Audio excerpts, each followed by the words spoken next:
शिव पुराण 13वां अध्याय सदाचार, संध्यावादन, प्रणव, गायत्री जाप एवं अग्निहोत्र की विधि तथा महिमा।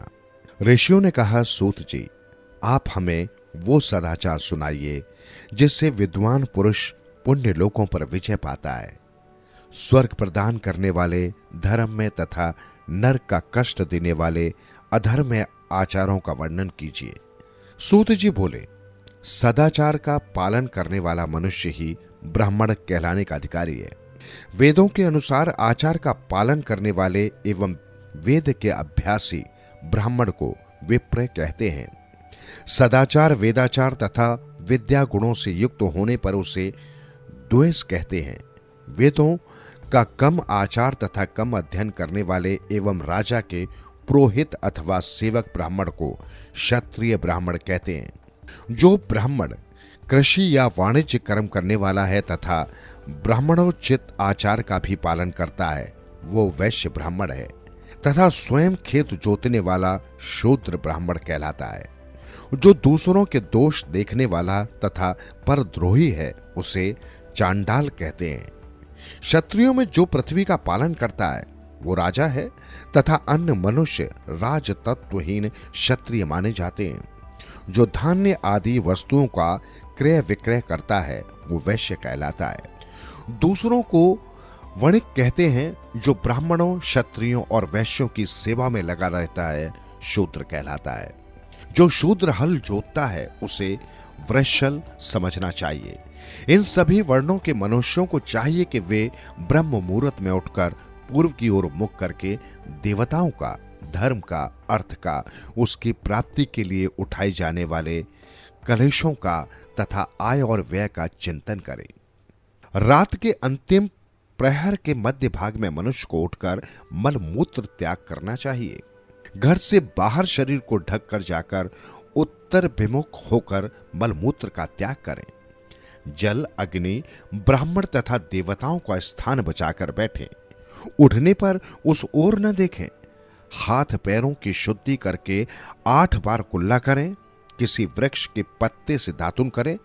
दातुन करते समय तर्जनी अंगुली का उपयोग नहीं करें।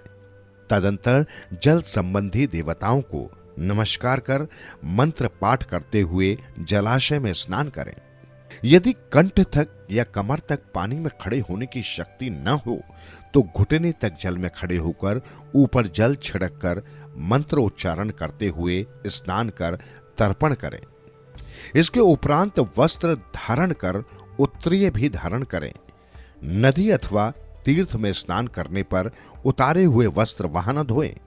उसे किसी कुएं, बावड़ी अथवा घर ले जाकर धोएं।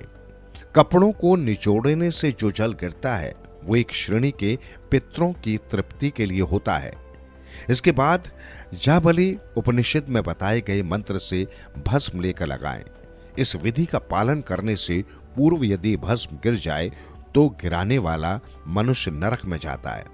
आपोहिष्ठा मंत्र से पाप शांति के लिए सिर पर जल छिड़क कर यस्य श्राहे मंत्र पढ़कर पैर पर जल छिड़कें।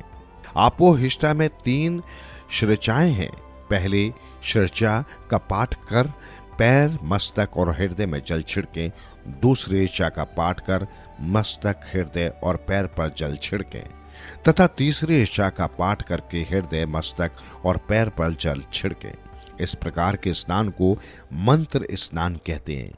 किसी अपवित्र वस्तु से स्पर्श हो जाने पर, स्वास्थ्य ठीक न रहने पर, यात्रा में या जल उपलब्ध न होने की दशा में मंत्र स्नान करना चाहिए।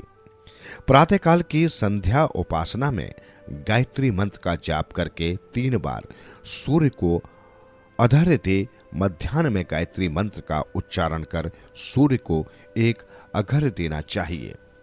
सायंकाल में पश्चिम की ओर मुख करके पृथ्वी पर ही सूर्य को अर्घ्य दें। सायंकाल में सूर्य से 2 घड़ी पहले की गई संध्या का कोई महत्व नहीं होता।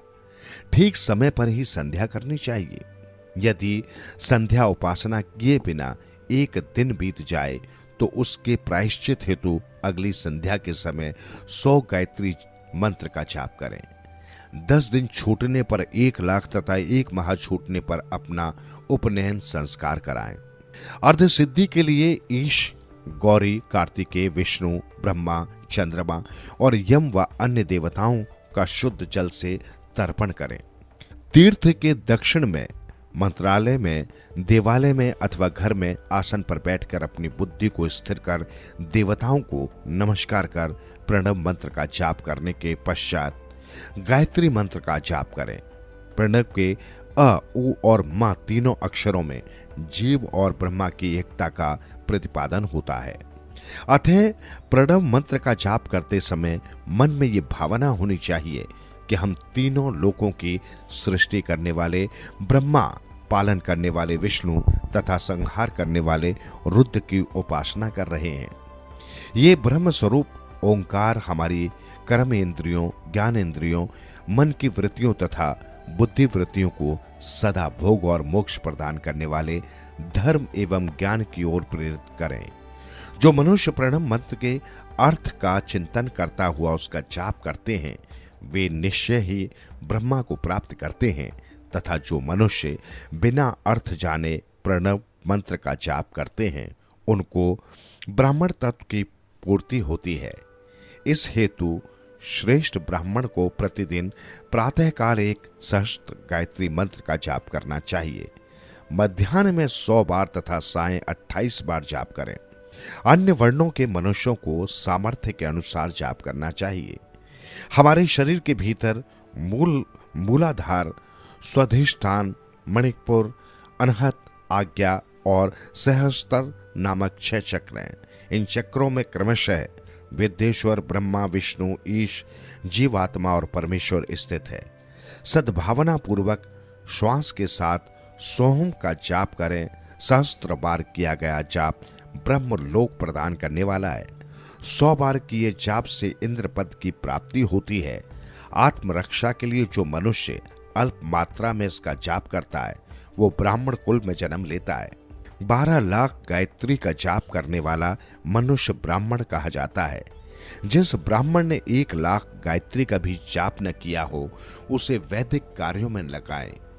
यदि एक दिन उल्लंघन हो जाए तो अगले दिन उसके बदले में उतने अधिक मंत्रों का जाप करना चाहिए। ऐसा करने से दोषों की शांति होती है, धर्म से अर्थ की प्राप्ति होती है, अर्थ से भोग सुलभ होता है, भोग से वैराग्य की संभावना होती है, धर्म पूर्वक उपार्जित धन से भोग प्राप्त होता है, उससे भोगों के प्रति आसक्ति उत्पन्न होती है। मनुष्य धर्म से धन पाता है एवं तपस्याओं से दिव्य रूप प्राप्त करता है। कामनाओं को त्याग करने से अंतःकरण की शुद्धि होती है, उस शुद्धि से ज्ञान का उदय होता है। सतयुग में तप को तथा कलयुग में दान को धर्म का अच्छा साधन माना गया है। सतयुग में ध्यान से, त्रेता में तपस्या से और द्वापर में यह करने से ज्ञान की सिद्धि होती है, परंतु कलयुग में प्रतिमा की पूजा से ज्ञान लाभ होता है। अधर्म हिंसात्मक और दुख देने वाला है। धर्म से सुख व अभ्युदय की प्राप्ति होती है, दुराचार से दुख तथा सदाचार से सुख मिलता है। अतः भोग और मोक्ष की सिद्धि के लिए धर्म का उपार्जन करना चाहिए। किसी ब्राह्मण को 100 वर्ष के जीवन निर्वाह की सामग्री देने पर ही ब्रह्मलोक की प्राप्ति होती है। एक सशस्त्र चंद्रयान व्रत का अनुष्ठान ब्रह्मलोकदायक माना जाता है। दान देने वाला पुरुष जिस देवता को सामने रखकर दान करता है, अर्थात जिस देवता को वो दान द्वारा प्रसन्न करना चाहता है, उसी देवता का लोक उसे प्राप्त होता है। धनहीन पुरुष तपस्या कर अक्षय सुख को प्राप्त कर सकते हैं। ब्राह्मण को दान ग्रहण कर तथा यज्ञ करके धन का अर्जन करना चाहिए। क्षत्रिय बाहुबल से तथा वैश्य कृषि एवं गौरक्षा से धन का उपार्जन करे। इस प्रकार न्याय से उपार्जित धन को दान करने से दाता को ज्ञान की सिद्धि प्राप्त होती है एवं ज्ञान से ही मोक्ष की प्राप्ति सुलभ होती है। गृहस्थ मनुष्य को धन, धान्य आदि सभी वस्तुओं का दान करना चाहिए। जिसके अन्न को खाकर मनुष्य कथा श्रवण तथा सत्कर्म का पालन करता है, तो उसका आधा फल दाता को मिलता है। दान लेने वाले मनुष्य को दान में प्राप्त वस्तु का दान तथा तपस्या द्वारा पाप की शुद्धि करनी चाहिए। उसे अपने धन के 3 भाग करने चाहिए, एक धर्म के लिए, दूसरा बुद्धि के लिए एवं तीसरा उपभोग के लिए। धर्म के लिए रखे धन से नित्य, नैमित्तिक और इच्छित कार्य करें। बुद्धि के लिए रखे धन से ऐसा व्यापार करें जिससे धन की प्राप्ति हो तथा उपभोग के धन से पवित्र भोग भोगे। खेती से प्राप्त धन का 10वां भाग दान कर दें, इससे पाप की शुद्धि होती है। वृद्धि के लिए किए गए व्यापार से प्राप्त धन का 6वां भाग दान देना चाहिए। विद्वान को चाहिए कि वो दूसरों के दोषों का बखान न करे। ब्राह्मण भी दोषवश दूसरों के सुने या देखे हुए छिद्र को कभी प्रकट न करे। विद्वान पुरुष ऐसी बातें न कहे जो समस्त प्राणियों के हृदय में रोष पैदा करने वाली हो। दोनों संध्याओं के समय अग्नि को विधि पूर्वक दी हुई आहुति से संतुष्ट करें। चावल, धान्य, घी, फल, कंद तथा हविष्य के द्वारा स्थाली पाक बनाए तथा यथोचित रीति से सूर्य और अग्नि को अर्पित करें। यदि दोनों समय अग्निहोत्र करने में असमर्थ हो तो संध्या के समय जाप और सूर्य की वंदना कर लें। आत्मज्ञान की इच्छा रखने वाले तथा धनी पुरुषों को इसी प्रकार उपासना करनी चाहिए। जो मनुष्य सदा ब्रह्म यज्ञ करते हैं, देवताओं की पूजा, अग्नि पूजा और गुरु पूजा प्रतिदिन करते हैं तथा ब्राह्मणों को भोजन तथा दक्षिणा देते हैं, वे स्वर्ग लोक के भागी होते हैं।